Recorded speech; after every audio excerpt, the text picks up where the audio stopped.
السلام عليكم ورحمة الله وبركاته. الحمد لله والصلاة والسلام على رسول الله نبينا محمد وعلى آله وصحبه ومن والاه، أما بعد. أعوذ بالله من الشيطان الرجيم. بسم الله الرحمن الرحيم. ولقد أرسلنا نوحا إلى قومه فقال يا قوم اعبدوا الله ما لكم من إله غيره أفلا تتقون। আল্লাহ তাআলা ইরশাদ করেন, আর নিশ্চয় আমি নূহ আলাইহিস সালামকে তার কওমের নিকট পাঠালাম। তিনি বললেন, হে আমার কওম, তোমরা আল্লাহর ইবাদত করো, আল্লাহ তাআলা ছাড়া তোমাদের কোনো ইলাহ নেই। তোমরা কি আল্লাহকে ভয় করো না? বিন ইমরান আজকের মাহফিল উপস্থিত প্রাণপ্রিয় আমার দিনদার ইমানদার মুসল্লি ভাইরা, সূরাতুল মুমিনুন থেকে একটি আয়াত 23 নম্বর আয়াত তিলাওয়াত করে এর সরল বাংলা অনুবাদ উপস্থাপন করলাম। এই আয়াতের আলোকে যে বিষয়ে আমরা আলোচনা শুনছিলাম, আল্লাহর ইবাদত, আমাদের যে শুধু আল্লাহর ইবাদত করতে হবে এবং খাঁটি আল্লাহর ইবাদত করতে হলে, পরিপূর্ণ ইমানদার বান্দা হতে হলে আমাদের কি করতে হবে, এই সকল বিষয় আপনাদের সামনে আলোচনা উপস্থাপন করব ইনশাআল্লাহ। সম্মানিত ভাইরা, আল্লাহ সুবহানাহু ওয়া তাআলা সর্বপ্রথম আদম আলাইহিস সালামকে সৃষ্টি করলেন, সাথে পরবর্তীতে হাওয়াকে পয়দা করলেন, জান্নাতে তাদেরকে পাঠালেন, তারপর তারা দুনিয়াতে আসলেন। 2 জন থেকে 3 জন, 4 জন, 6 জন, 10 জন করে করে মানব সংখ্যা আস্তে আস্তে কী হচ্ছে, বাড়ছে। প্রথমে এই পৃথিবীতে কেউ মুশরিক ছিল না, আল্লাহর নাফরমান ছিল না। প্রথমে এই পৃথিবীতে সবাই মুসলমান ছিল, কারণ প্রথম মানব তো নবী ছিলেন। আদম আলাইহিস সালাম কী ছিলেন? নবী ছিলেন। মানুষ এক উম্মতি ছিল, সবাই এক দিন মানত, এক রবকে মানত, নবীকে মানত, সবাই আল্লাহর ইবাদত করত। এখানে কেউ আল্লাহর নাফরমানি অবাধ্যতা করতো না। কোরআনে কারীম আল্লাহ তাআলা ইরশাদ করেন, কানা নাসু উম্মাতান ওয়াহিদা, সকল মানুষ এক উম্মত ছিল, অর্থাৎ সবাই মুসলমান ছিল, সবাই ইমানদার ছিল। এখানে কেউ কাফির, মুশরিক, ইহুদি, খ্রিস্টান, মজুসি, এই ধরনের বিভিন্ন ধর্মের মানুষ ছিল না। পরবর্তীতে আস্তে আস্তে মানুষের মধ্যে নাফরমানি, শিরিক, গুনাহ, আল্লাহ তাআলার অবাধ্যতা, আল্লাহ তাআলার নাফরমানি, এগুলো আস্তে আস্তে মানুষের মধ্যে ঢোকা শুরু হলো। ইবনে আব্বাস রাদিয়াল্লাহু আনহুমা বলেন, কানা বাইনা নূহ ওয়া আদম 10 কুরুন। আদম আলাইহিস সালাম আর নূহ আলাইহিস সালামের মাঝখানে প্রায় 1000 বছর ছিল। কয় হাজার বছর? 10 শতাব্দী। 100 বছরে 1 শতাব্দী, এরকম 10 শতাব্দী, অর্থাৎ 1000 বছর। কুল্লুহুম আলা শরিআতিন মিনাল হক। এই 1000 বছর সবাই হক, যে শরীয়ত, বিশুদ্ধ শরীয়তের উপর সবাই ছিল। ফাখতালাফু, পরবর্তীতে আস্তে আস্তে আস্তে আস্তে তাদের মধ্যে আল্লাহ সুবহানাহু ওয়া তাআলা থেকে বিমুখ হওয়া, শিরিক, কুফর তাদের মধ্যে প্রবেশ হওয়া শুরু হলো। ফাবাআসাল্লাহুন নাবিয়্যিনা মুবাশশিরিনা ওয়া মুনদিরিন। তারপর আস্তে আস্তে আল্লাহ তাআলা মানুষের হিদায়াতের জন্য নবী পাঠানো আল্লাহ শুরু করলেন। মানুষকে তাওহীদের দিকে, আল্লাহর দিকে ডাকার জন্য আল্লাহ তাআলা রাসূল পাঠানো শুরু করলেন। ইবনে কাসির রাহিমাহুল্লাহ এই আয়াতের তাফসীরে বলেন, লিআন্নান নাসা কানু আলা মিল্লাতি আদম। প্রথমে তো সবাই আদম আলাইহিস সালাম এবং তারপরে এই মিল্লাতের উপরে ছিল। হাত্তা আবাদুল আসনাম, আস্তে আস্তে মানুষ মূর্তি পূজা করা শুরু করলো।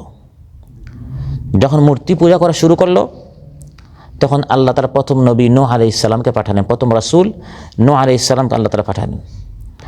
ফাকানা আউয়ালু রাসূলিন বাআসাহুল্লাহু ইলা আহলিল আরদ।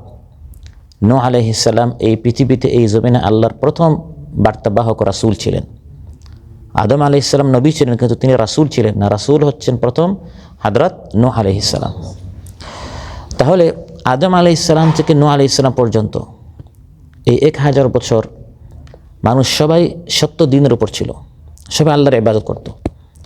ধীরে ধীরে যখন তাদের মধ্যে শিরিক প্রবেশ হওয়া শুরু হলো, শয়তান তাদেরকে তাওহীদ থেকে বক্রতার দিকে, কুফুরির দিকে, শিরকের দিকে যখন পথভ্রষ্ট করলো, তখন রাসূল পাঠানোর, তাদেরকে দাওয়াত দেওয়ার জন্য, তাদেরকে আল্লাহর দিকে আহ্বান করার জন্য রাসূল পাঠানোর প্রয়োজনীয়তা সামনে আসলো। এই মানুষ সত্য দ্বীনের উপর প্রথমে ছিল। আল্লাহ তাআলা যখন একজন মানুষকে সৃষ্টি করেন, সে প্রথমে সঠিক দ্বীনের উপর থাকে, পরে এই মানুষকে ধ্বংস করে, ভ্রষ্ট করে শয়তানে। কে করে? এজন্য আল্লাহ তাআলা আদম আলাইহিস সালামকে প্রথমে সৃষ্টি করে শয়তানের সাথে পরিচয় করে দিয়েছেন। হে আদম, এই শয়তান হচ্ছে তোমার প্রকাশ্য শত্রু। ইন্নাশ শাইতানা লাকুম আদুউম মুবিন, প্রকাশ্য শত্রু। সহিহ মুসলিমে এসেছে, আল্লাহ তাআলা হাদিসে কুদসিতে বলেন, ইন্নী খালাকতু ইবাদি হুনাফা কুল্লুহুম, আমার সব বান্দাদেরকে আমি ইমানদার অবস্থায় সৃষ্টি করেছি। একজন মানুষ যখন পৃথিবীতে আসে তখন সে ইমানদার হয়। ওয়া ইন্নাহুম আতাতহুমুশ শায়াতিনু ফাজতালাতহুম, শয়তান এসে আস্তে আস্তে এই মানুষটাকে ধ্বংস করে। শয়তান এসে আস্তে আস্তে এই মানুষকে ওয়াসওয়াসা দিয়ে দিয়ে সঠিক দিন থেকে গাফিল করে। আমি মানুষকে হুকুম করেছি আমার সাথে শিরিক করিও না, কিন্তু শয়তান আস্তে আস্তে তাকে শিরিক করা শিখিয়েছে। তো প্রথমে সব মানুষ ইমানদার ছিল, তারপর এই মানুষের মধ্যে আস্তে আস্তে শিরকের সূত্রপাত হলো। এখন এই মানুষকে আল্লাহর দিকে ডাকার জন্য এখন রাসূল পাঠানোর প্রয়োজনীয়তা সামনে আসলো। আল্লাহ তাআলা নূহ আলাইহিস সালামকে পাঠালেন। ওয়ালাকাদ আরসালনা নূহান ইলা কওমিহি ফাকালা ইয়া কওমি ইবুদুল্লাহা মা লাকুম মিন ইলাহিন গায়রুহু। আল্লাহ তাআলা বলেন, নূহ আলাইহিস সালাম তিনি তার কওমের নিকট গেলেন। কোন কওম? যে কওম এক সময় আল্লাহকে মানত। ওই 1000 বছর পর্যন্ত কোনো শিরিক ছিল না, সবাই আল্লাহকে মানত, কিন্তু আস্তে আস্তে আস্তে আস্তে তারা সঠিক দিন থেকে তারা কি হয়ে গেল? শিরকের দিকে তারা মুশরিক হয়ে গেল, তারা কাফির হয়ে গেল। আল্লাহ তাআলা নূহ আলাইহিস সালামকে পাঠালেন যে, নূহ, এই মানুষ তারা তাওহীদের ওপর ছিল, এখন তারা পথভ্রষ্ট হয়ে গেল, যাও তাদেরকে দাওয়াত দাও। তিনি কে বললেন, ইয়া কওম, হে আমার কওম, উবুদুল্লাহা মা লাকুম মিন ইলাহিন গায়রুহু, আল্লাহর ইবাদত করো, আল্লাহ তাআলা ছাড়া তোমাদের অন্য কোনো ইলাহ, সত্য মাবুদ নেই। 1000 বছর পর্যন্ত তারা সত্য দ্বীনের উপর ছিল। এই সঠিক ধর্মের উপর যারা ছিল, সঠিক পথের উপর যারা ছিল, তাদেরকে শয়তান পথভ্রান্ত করলো কিভাবে? এটাও সহিহ বুখারীতে বিশুদ্ধ হাদিসে আমাদেরকে জানিয়ে দিয়েছেন। ইবনে আব্বাস রাদিয়াল্লাহু আনহুর বর্ণনা, 5 জন নেককার বান্দা ছিল। নূহ আলাইহিস সালাম আসার আগে ওই এলাকায় 5 জন প্রসিদ্ধ আল্লাহর ওলি, বুজুর্গ, আমাদের সমাজে যেরকম আমরা বলি ওলি আউলিয়া, বুজুর্গ, আকাবির, দরবেশ, ফকির, এই সকল পরিভাষা আমাদের সমাজে আছে না? এই ধরনের সেই জামানায় 5 জন আল্লাহর নেককার বান্দা ছিল। তাদের নাম সূরাত নূহ আল্লাহ তাআলা বলেছেন, ওয়াদ, সুওয়া, ইয়াগুথ, ইয়াউক এবং নাসর, আসমা উ রিজালিন সালিহিন মিন কওমি নূহ। ইবনে আব্বাস রাদিয়াল্লাহু আনহু বলেন, নূহ আলাইহিস সালামের কওমের 5 জন নেককার বান্দা। ফালাম্মা হালাকু, এই 5 জন বান্দা তারা এভাবে মানুষদেরকে আল্লাহর দিকে ডাকতো, তারা খুব ভালো ছিল, নেককার ছিল, বুজুর্গ ছিল।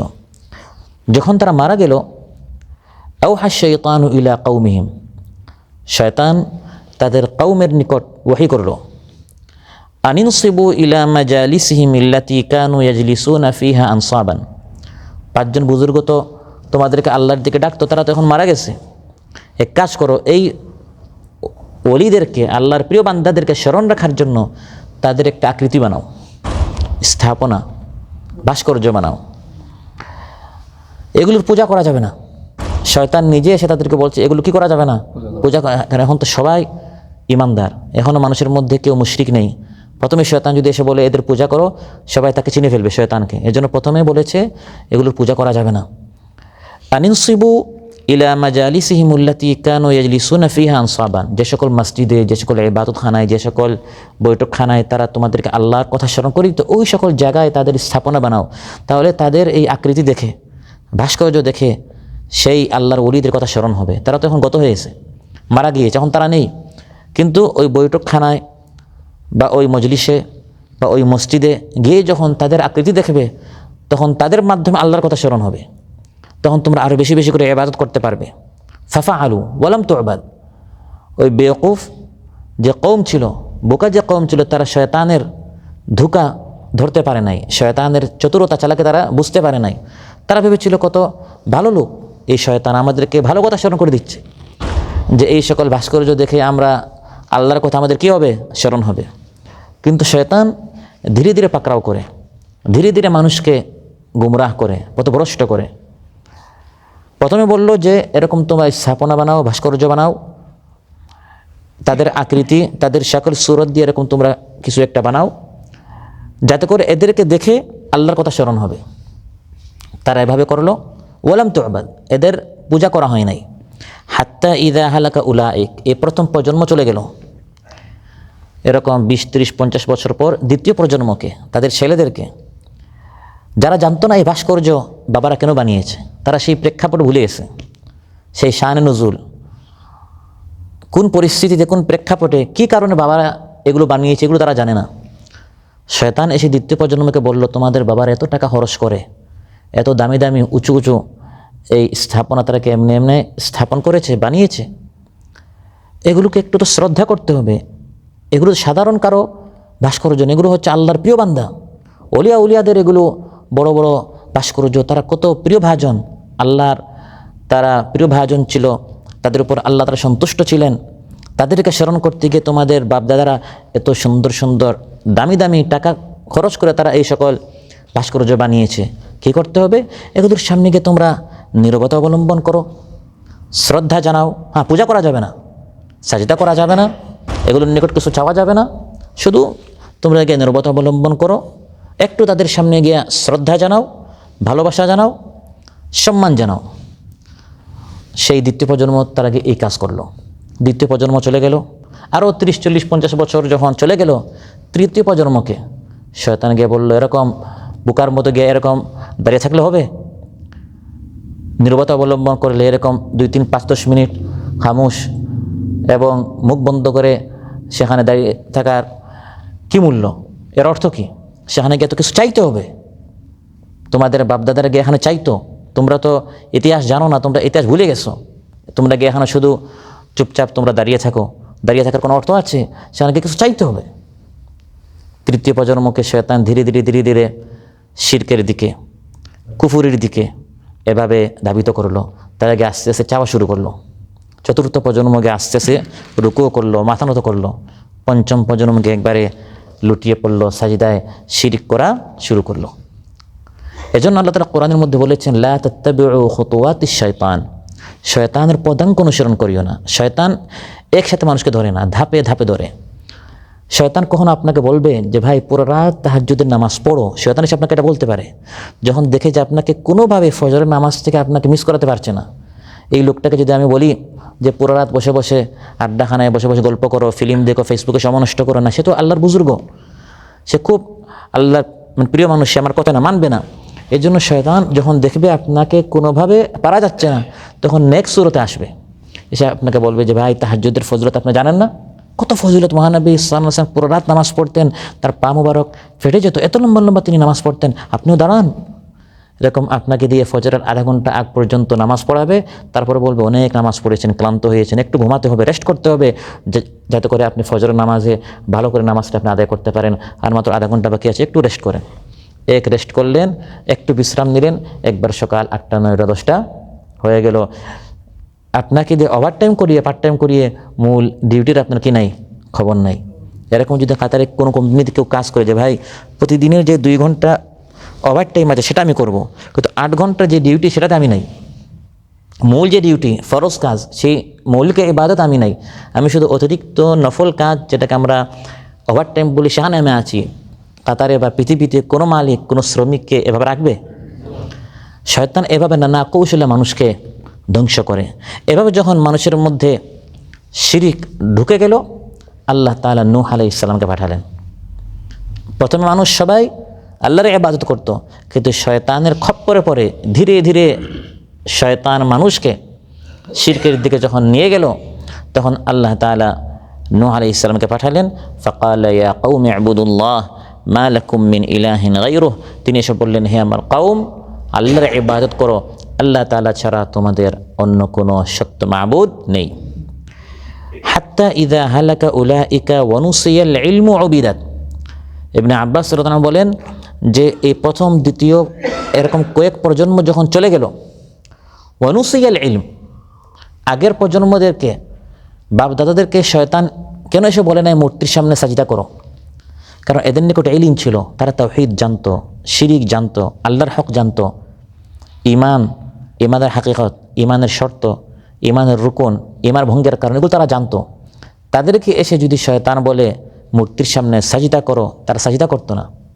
শয়তান তাদের হাত দিয়ে মূর্তি বানিয়েছে, কিন্তু তাদেরকে মূর্তির সামনে, ভাস্কর্যের সামনে সাজিদা করতে শয়তান এটা বলার দুঃসাহস পায় নাই, কেন তাদের ভিতরে ইলম ছিল। হাদিসের মধ্যে এসেছে ওয়ানুসিয়াল ইলম, যখন ধীরে ধীরে পরবর্তী প্রজন্ম তারা ইলম ভুলে গেল, উবিদাত, তখন এই মূর্তির পূজা করা শুরু হয়েছে। আজ আমাদের বাংলাদেশকে বলা হয় পৃথিবীর দ্বিতীয় বা তৃতীয় বৃহত্তম মুসলিম রাষ্ট্র, অথচ এই হাদিসের আলোকে এই ধরনের শিরকে লিপ্ত আমাদের দেশে কত হাজার নয়, লক্ষ নয়, কত কোটি মুসলমান পাওয়া যায়। এই ধরনের ভাস্কর্যের বা মাজারের শায়িত ব্যক্তির পূজা করা হচ্ছে, যে কারণে আল্লাহ তাআলা নূহ আলাইহিস সালামকে পাঠিয়েছেন তার কওমের নিকট যারা শিরকে লিপ্ত ছিল। এই একই কারণ আজ আমাদের সমাজে আছে না নাই? আল্লাহ তাআলাকে বাদ দিয়ে ওলি আউলিয়াদের মাজারে গিয়ে আকাবির, বুজুর্গ, শায়েখ, মাশায়েখ, দরবেশ, ফকির ইত্যাদি নাম দিয়ে তাদের আস্তানায়, তাদের খানকাহে, তাদের মাজারে গিয়ে মানুষ সরাসরি আল্লাহর সাথে শিরিক করছে, কুফরি করছে। অথচ অনেকে সেখানে যাচ্ছে নেক নিয়তে, অনেকে সেখানে যাচ্ছে নেক নিয়তে। মানুষ সাধারণত সিনেমায়, কনসার্টে, এই সকল জায়গায়, থিয়েটারে মানুষ নেক নিয়তে যায় না। সে জানে যে আমি যাচ্ছি, এই কাজটা অনেক খারাপ কাজ, এখানে গেলে গুনাহ হবে। তারপরে শয়তানের ওয়াসওয়াসায় পড়ে গান শুনলে সওয়াব হবে, এই নিয়তে কেউ গান শুনে না। কনসার্টে, সিনেমায়, এই সকল স্থানে মানুষ যায় এবং বুঝে যে এটা আসলে যাওয়া ভালো না, তারপরেও ভুলে করে ফেলছে। কিন্তু মাজারে সাধারণত মানুষ যায় সওয়াবের নিয়তে। গায়রুল্লাহর সামনে গিয়ে মানুষ যখন সাজদা করে, মান্নত করে, জানোয়ার পশু যাবহ করে, জবাই করে, এগুলো সে করে সওয়াবের নিয়তে। এজন্য উলামায়ে কেরাম বলেন গুনাহের চেয়ে বিদআতের ভয়াবহতা আর বেশি মারাত্মক। কারণ যে ব্যক্তি গুনাহ করছে, গান শুনছে, সে জানে যে এটা গুনাহ, তার তওবা নসিব হয়, তাকে যখন আপনি বুঝাবেন সে বুঝবে। কিন্তু যে লোকটা বিদআত করছে, শিরিক করছে, সে তো এটাকে সওয়াব মনে করছে। আপনি যখন তাকে বুঝাবেন, সে উল্টা আপনাকে আরো যুক্তি দিবে যে ভাই আমি তো কোনো খারাপ কাজ করছি না, আমি তো সেখানে গিয়ে মান্নত করছি, আমি তো সেখানে গিয়ে সাজদা করছি, সাজদা তো কোনো খারাপ কাজ নয়। অথচ এই একই শিরিক, এই একই গুনাহের কাজ নূহ আলাইহিস সালামের কওম করেছিল। তৎপরবর্তী আদ, সামুদ, ফিরআউন, হামান, কারুন ইত্যাদি তারাও করেছিল।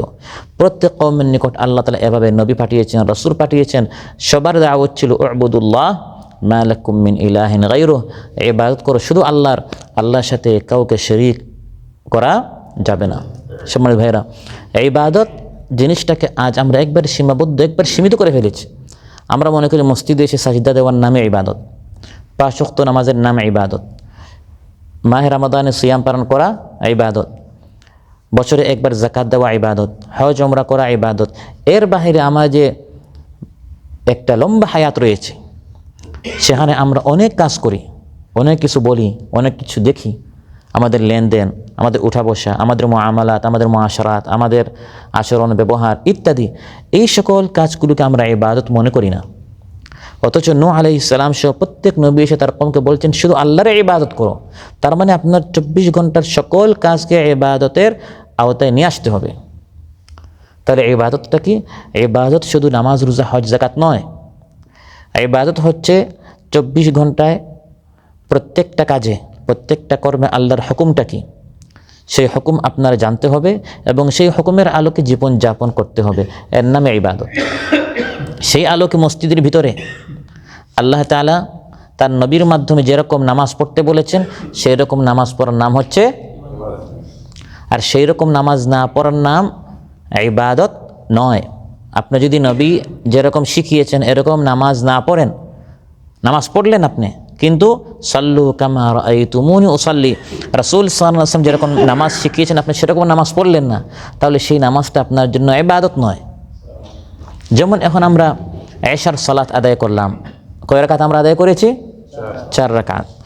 আপনি যদি মনে করেন শুধু 4 রাকাত, এক এক রাকাতে কত সওয়াব, 5 রাকাত আমি পড়ব, 6 রাকাত পড়ব, রমজানের এখনো প্রায় 1.5-2 মাস বাকি, আমি 8 রাকাত 20 রাকাত পড়ব, সওয়াব হবে না গুনাহ হবে? যদি নামাজের নামে ইবাদত হতো তাহলে তো সেই নামাজ পড়ে তার ইবাদত হতো। তার ইবাদত হবে না, কারণ সে আল্লাহর হুকুম অনুযায়ী রাসূল সাল্লাল্লাহু আলাইহি ওয়াসাল্লামের তরিকা অনুযায়ী সে নামাজ পড়ে নাই। তাহলে নামাজ আল্লাহর হুকুম অনুযায়ী পড়ার নাম হচ্ছে ইবাদত, আর আল্লাহ তাআলা যেরকম বলেন নাই সেরকম যদি পড়েন তাহলে এটা ইবাদত হবে না। জীবনের প্রত্যেকটা কাজ আল্লাহর হুকুম অনুযায়ী করার নাম হচ্ছে ইবাদত। সেটা নামাজ হতে পারে, সেটা রোজা হতে পারে। রোজা আপনাকে 30 দিন রোজা রাখতে হবে। এই 30 দিন রোজা রাখার পরের যে দিন, ঈদের দিন, রোজার যে ঈদের দিন, ওই দিন রোজা রাখা হারাম। ওই দিন রোজা রাখা কি হারাম। ওই দিন রোজা না রাখার হচ্ছে ইবাদত। আর মাহে রমাদানে রোজা রাখা হচ্ছে ইবাদত। সে অনুযায়ী মসজিদের ভিতরেও আপনার ইবাদত আছে, মসজিদের বাহিরেও আপনার ইবাদত আছে। আপনার 24 ঘন্টাকে ইবাদতের আওতায় নিয়ে আসতে হবে। এখন আমরা এই প্রোগ্রাম শেষ করে, এই বৈঠক শেষ করে আমরা বাহিরে যাব।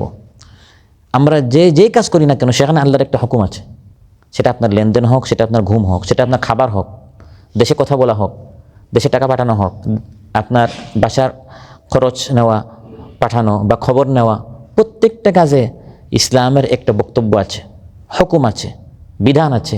সেটা জানা এবং সেই অনুযায়ী আমল করার নাম হচ্ছে ইবাদত। রাসূল সাল্লাল্লাহু আলাইহি ওয়াসাল্লাম ইরশাদ করেন যে ইমাতাতুল আযা আনিত তরিক সাদাকা, রাস্তা থেকে কাটা সরানো হচ্ছে একটি সাদাকা। আপনি রাস্তায় হাঁটছেন, রাস্তায় কাটা পেলেন, এই সময় আল্লাহর হুকুম হচ্ছে রাস্তা থেকে কাটা সরানো। আপনি এই সময় যদি রাস্তায় কাটা আছে, ময়লা আছে, মানুষের কষ্ট এরকম একটা জিনিস আছে, আপনি আস্তে করে কেটে পড়লেন আর আপনি সুবহানাল্লাহ বলতেছেন, আস্তাগফিরুল্লাহ বলছেন, এই সময় আপনার গুনাহ হবে। কারণ এই সময়টা যিকিরের সময় নয়, এই সময় হচ্ছে রাস্তা থেকে কাটাযুক্ত জিনিসটা সরানো। ওইটা সরানোর পাশাপাশি যদি আপনি যিকির করেন, ইস্তিগফার করেন, সেটা ভিন্ন বিষয়। কিন্তু ওই সময় হচ্ছে ইসলামের হুকুম। ওই সময় আপনি আল্লাহর ইবাদত করবেন কিভাবে? ওই সময় আপনি ইবাদত করবেন, তখন আল্লাহর হুকুম হচ্ছে রাস্তা থেকে ওই ময়লা বা ওই কাটাযুক্ত জিনিসটা কি করা? সরানো। আমরা হাজার হাজার কিলোমিটার দূর থেকে কাতারে এসেছি। কেন এসেছি আমাদের ফ্যামিলিকে, আমাদের পরিবার সংসারকে অভাবমুক্ত করার জন্য, আর্থিকভাবে সচ্ছল করার জন্য। এটি আল্লাহর একটি হুকুম। আল্লাহর হুকুম বাস্তবায়ন করার জন্য আমি কাতারে এসেছি, এটা যদি আপনি নিয়ত করেন তাহলে কাতারের আপনার 1 বছর, 10 বছর, 20 বছর পুরা জীবনটা আপনার টাকা ইনকাম করাটা ইবাদত হয়ে যাবে। হুয়াল্লাযী জাআলা লাকুমুল আরদা যালুলা ফামশু ফি মানাকিবিহা ওয়া কুলু মির রিজকিহি ওয়া ইলাইহিন নুশুর। আল্লাহ তাআলা বলেন যে আল্লাহ তাআলা তোমাদের জন্য জমিনটা অনুগত করে দিয়েছেন। এই জমিন তোমাদের জন্য, অতএব জমিনের মধ্যে তোমরা ছড়িয়ে পড়ো আর আল্লাহর রিজক তালাশ করো। আল্লাহর রিজক থেকে তোমরা খাও।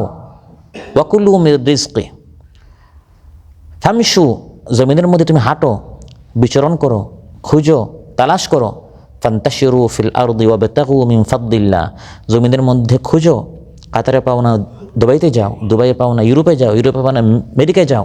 ওয়াবতাগু, তালাশ করো, খুঁজো, মিন ফাদলিল্লাহ, আল্লাহর রিজক। সে খুঁজতে খুঁজতে আপনি কাতারে আসলেন, কাটিয়ে দিলেন 10 বছর, 20 বছর, পুরোটাই ইবাদত হবে। কারণ আপনি চুরি করেন নাই, আপনি ডাকাতি করেন নাই, একটু আগে আমরা আলোচনায় শুনলাম, আপনি চাঁদাবাজি করেন নাই, আপনি মানুষের ঘাড়ে ধরে আপনি মানুষের টাকা অন্যায়ভাবে নেন নাই, বরং আপনি হালাল পন্থায় আপনার স্ত্রী সন্তানের হক আদায় করার জন্য আপনি এই প্রবাসে আসলেন, পুরোটাই আপনার জন্য ইবাদত হবে। তাহলে ইবাদতের অর্থ অনেক ব্যাপক। আল্লামা শাইখুল ইসলাম ইবনে তাইমিয়া রাহিমাহুল্লাহ বলেন, আল ইবাদা, ইবাদত জিনিসটা কি? ইসমুন জামিউন লিকুল্লি মা ইউহিব্বুহুল্লাহু ওয়া ইয়ারদাহ মিনাল আকওয়ালি ওয়াল আমালি যাহিরাতি ওয়াল বাতিনা। যত কথা, যত কাজ, প্রকাশ্য অপ্রকাশ্য, যত কথা ও যত কাজ, যা করলে, যা বললে আল্লাহ খুশি হন, এই সবগুলো ইবাদত। নামাজের মধ্যে সুবহান রাব্বিয়াল আলার জায়গায় আযীম বলাটা ইবাদত নয়, কারণ এই সময় আপনি আল্লাহর হুকুম লঙ্ঘন করছেন। আবার বাহিরে গিয়ে, যেটাকে আমরা ইবাদত মনে করি না, সেখানে গিয়ে লেনদেন করা, সেখানে আপনার মুআমালাত, মুআশারাত সবগুলো ইবাদত, কারণ সেখানে আপনি আল্লাহর হুকুমটা মানছেন। তাহলে আমরা মনে করি নামাজ পড়াটা ইবাদত না, নামাজ পড়াটা ইবাদত নয়, নামাজটা আল্লাহর হুকুম অনুযায়ী পড়াটা ইবাদত। যে ওক্তে আল্লাহ বলেছেন, যে পদ্ধতিতে আল্লাহ তাআলা বলেছেন, যে স্থানে আল্লাহ তাআলা বা তার নবী সাল্লাল্লাহু আলাইহি ওয়াসাল্লাম হুকুম করেছেন, সেই রকম, সে পদ্ধতিতে, সেই সময় পড়াটা ইবাদত। এর বাহিরে এটা ইবাদত হবে না। আর মসজিদ থেকে বের হয়ে ওয়া আহাল্লাল্লাহুল বাই'a ওয়া হাররামার রিবা। আল্লাহ তাআলা বলেন যে আল্লাহ তাআলা ক্রয় বিক্রয়কে জায়েজ করে দিয়েছেন, সুদকে হারাম করে দিয়েছেন। আপনি গেলেন লেনদেন করতে, এই আয়াতের উপর আমল করে আপনি ব্যবসা করলেন, সুদ মুক্ত ব্যবসা, হালাল ব্যবসা আপনি করলেন, তাহলে এটা আপনার জন্য ইবাদত কিনা? ইবাদত। ফজরের পর থেকে যুহর পর্যন্ত আপনি ব্যবসা করেছেন, এটা আল্লাহর হুকুম। যুহরের আযান হলো, এই সময় আপনার কানে আসলো ধ্বনি হাইয়া আলাস সালাহ হাইয়া আলাল ফালাহ, এই সময় আল্লাহর হুকুম হচ্ছে দোকানটা বন্ধ করে দাও। ফাসআউ ইলা যিকরিল্লাহি ওয়া যারুল বাই'। আল্লাহ তাআলা বলেন আল্লাহর যিকিরের দিকে, ইবাদতের দিকে, মসজিদের দিকে দৌড়াও, ক্রয় বিক্রয় এখন বন্ধ করো। এই সময় আপনার দোকান বন্ধ করে, আপনার ট্যাক্সি বা লিমুজিন পার্কিং করে, আপনার সাইড যে কাজ চলছিল ওটা অফ করে মসজিদে আসাটা হচ্ছে তখন আপনার জন্য ইবাদত। নামাজ শেষ, দোকানে আপনার লোকজন অপেক্ষা করছে, গাড়িতে আপনার কাস্টমার অপেক্ষা করছে, সাইটে আপনার কাজ অপূর্ণ, যার কাজ করছেন তার হক নষ্ট হচ্ছে, সেই কাজ বাদ দিয়ে আপনি মসজিদে বসে বসে আল্লাহ করছেন, এটা আপনি গুনাহের কাজ করছেন। তখন মসজিদে বসে বসে আল্লাহ করাটা কি? গুনাহের কাজ। ফাইদা কুদিয়াতিস সালাহ, যখন নামাজ শেষ, ফান্তাশিরু ফিল আরদি ওয়াবতাগু মিন ফাদলিল্লাহ, আল্লাহ তাআলা বলেন মসজিদ থেকে বেরো আর আল্লাহ তাআলা তোমার জন্য যে রিজক লিখে রেখেছেন সেই রিজক তালাশ করো। এই জন্য মসজিদে ঢোকার সময় দোয়া পড়তে হয় আল্লাহুম্মা গফিরলি যুনুবি ওয়াফতাহলি আবওয়াবা রাহমাতিক, কারণ মসজিদ হচ্ছে রহমতের জায়গা। আর মসজিদ থেকে যখন আমরা বেরোই তখন কি বলি? আল্লাহুম্মা ইন্নী আসআলুকা, এই ফাদলটাকে হচ্ছে রিজক। ওয়াবতাগু মিন ফাদলিল্লাহ, হে আল্লাহ আমি নামাজটা পড়েছি, এখন আমি তোমার হক আদায় করে এখন আমি আবার যাচ্ছি, সাইডে যাচ্ছি, গাড়িতে যাচ্ছি, দোকানে যাচ্ছি, বাসায় যাচ্ছি রিজক তালাশ করার জন্য। আর এখন তো আরও অনেক পদ্ধতি রয়েছে, অনলাইনে এখন অনেকে রিজক আপনার তালাশ করে, যে কোনো পদ্ধতিতে। হে আল্লাহ তোমার হুকুম মানলাম, এখন আমি যাচ্ছি, তোমার হক আদায় করলাম, এখন আমি তোমার নিকট দোয়া করেছি আল্লাহুম্মা ইন্নী আসআলুকা মিন ফাদলিক, আমি তোমার ফদল রিজকের খাজানা ভান্ডার থেকে তুমি আমার সামনে এই ভান্ডারটি তুমি খুলে দাও। তাহলে এটি আপনার জন্য ইবাদত হবে, আপনার কাজটাও হালাল হবে। আর যদি আপনি মসজিদে এসে আল্লাহর হুকুম মানলেন আর মসজিদ থেকে বের হয়ে আপনি মনে করলেন যে আমার তো ইবাদতের অধ্যায় শেষ, ইবাদত আমার শেষ হয়ে গেল, এখন বাহিরকে আমি একবারে স্বাধীন, লেনদেন করার সময়, কথাবার্তা বলার সময়, চলতে ফিরতে, উঠতে বসতে, দেখতে শুনতে আল্লাহর কোনো হুকুম মানলেন না, তাহলে আপনি খাঁটি ইমানদার হতে পারেন নাই। আল্লাহ তাআলা আপনাকে যে উদ্দেশ্যে সৃষ্টি করেছে সেই উদ্দেশ্য আপনি পূরণ করতে পারেন নাই। আল্লাহ তাআলা আপনাকে কি উদ্দেশ্যে সৃষ্টি করেছেন? ওয়ামা খালাকতুল জিন্না ওয়াল ইনসা ইল্লা লিয়াবুদুন। আল্লাহ তাআলা বলেন আমি মানব দানবকে সৃষ্টি করেছি আমার ইবাদতের জন্য, শুধু ইবাদতের জন্য। তা আপনি তো শুধু মসজিদে ইবাদত করলেন, বাইরে তো আপনি ইবাদত করতে পারেন নাই। আল্লাহ মানে শুধু ইবাদতের জন্য। তার মানে মসজিদ থেকে বের হয়ে আমার যে জীবন, ওই জীবনটাও ইবাদতের অন্তর্ভুক্ত। আমাদের কি করতে হবে? আমাদের এটা করতে হবে। আপনি যখন ঘুমাতে যাবেন নিয়ত করবেন, এখন আমি ঘুমাচ্ছি, পুরা দিন আমি অনেক কাজ করেছি, এখন আমাকে একটু বিশ্রাম নিতে হবে। কেন? যাতে করে আগামীকাল আমি ভালো করে ফজরের নামাজ থেকে শুরু করে আল্লাহ যত হক আছে, বান্দা যত হক আছে আমি যেন আদায় করতে পারি, এজন্য আমি বিশ্রাম নিচ্ছি। আপনার এই 7-8 ঘন্টা ঘুমটা কী হয়ে যাবে? ইবাদত হয়ে যাবে। ওয়াজআলনাল লাইলা লিবাসা ওয়াজআলনান নাওমা সুবাতা, এটা আল্লাহ তাআলা বিশ্রামের জন্য ঘুম দিয়েছেন, আপনি বিশ্রাম করতে গেলেন, পুরোটা ইবাদত হবে। আর যদি আপনি বিশ্রাম নিচ্ছেন এই নিয়তে আগামীকালকে উঠে ভালো করে আমি ধান্দাবাজি করব, ফাঁকিবাজি করব, মানুষের হক নষ্ট করব, তাহলে আপনার এই ঘুমটা কী হবে? গুনাহ হবে। আপনি কাতারে আসলেন এই নিয়তে যে টাকা ভালো করে ইনকাম করে আশেপাশে যা আছে, আমার এলাকায় আশেপাশে যারা আছে তাদের উপর আমি একটু ভালো করে মস্তানি করব, আমার টাকার পাওয়ারে, যাতে করে সবাই আমাকে একটু ভয় করে, তাহলে আপনার এই কাতারে 5-10 বছর পুরোটা আপনার কী হবে? গুনাহ হবে। তাহলে এই আয়াত থেকে যেটা আমরা জানলাম যে আল্লাহ তাআলা আমাদেরকে সৃষ্টি করেছেন শুধু তার ইবাদতের জন্য, শুধু আল্লাহকে ইলাহ হিসাবে, মাবুদ হিসাবে আমাদের মানতে হবে এবং গোটা জীবনকে আল্লাহ তাআলার ইবাদতের মধ্যে আমাদের কাটাতে হবে। কিন্তু এই ইবাদতের অর্থ না জানার কারণে শয়তান আমাদেরকে এক একজনকে এক একভাবে আমাদেরকে পথভ্রষ্ট করছে। যেরকম আমরা হাদিসে শুনলাম ওয়ানুসিয়াল ইলমু, আগের প্রজন্ম জানতো, পরের প্রজন্ম যখন তারা ভুলে গেল, ইলম তাদের নেই, এই জ্ঞানের অভাবে তারা তাওহীদ জানতো না, তারা শিরক বুঝতো না, ইমান জানতো না, তখন আস্তে আস্তে শয়তান তাদেরকে শিরকের মধ্যে ডুবিয়ে দিল। আজ আমাদের এই অবস্থা হচ্ছে। আজ কয়জন মুসলমান তাওহীদ বুঝে, শিরিক বুঝে, ইমান বুঝে, যার কারণে শয়তান আমাদেরকে শিরকের মধ্যে সহজে নিমজ্জিত করে ফেলে। অনেক ভাইরা একসময় এই ধরনের শিরকে লিপ্ত ছিল। এই সকল শিরিক থেকে তারা মুক্ত হচ্ছে কেন? এখন জানার কারণে, জেনেছে, এসব বৈঠকে এসেছে, বসেছে, তা আপনার ইমানের হাকিকত পড়েছে, ইসলামের হাকিকত পড়েছে, ইসলাম ইমান সম্পর্কে তারা জ্ঞান অর্জন করেছে, ইলম অর্জন করেছে, তাওহীদ সম্পর্কে তারা বুঝেছে। এখন তারা শিরক মুক্ত ইবাদত করতে পারছে। হতে পারে আপনি সারা জীবনে ইবাদত করছেন, আপনার একটাও ইবাদত কবুল হবে না যদি আপনার এই ইবাদতের মধ্যে শিরিক থাকে। ওয়ালাউ আশরাকু লাহাবিতা আনহুম মা কানু ইয়ামালুন। আল্লাহ তাআলা বলেন, আমলের মধ্যে যদি শিরিক থাকে, নবীদের সম্পর্কে আল্লাহ বলছেন, নবীরাও শিরিক করলে আমি সব আমল নষ্ট করে দেব। শিরিক আল্লাহ তাআলা কখনো সহ্য করেন না। আমাদের সমাজে কত মানুষ আছে, মসজিদে আসে, নামাজ পড়ে, আবার মাজারেও যায়। তো মসজিদে এসে সে যে ইবাদত করলো, মাজারে গিয়ে সাজদা করার কারণে, শিরিক করার কারণে মসজিদের ইবাদতটা কি হয়ে যাচ্ছে? নষ্ট হয়ে যাচ্ছে।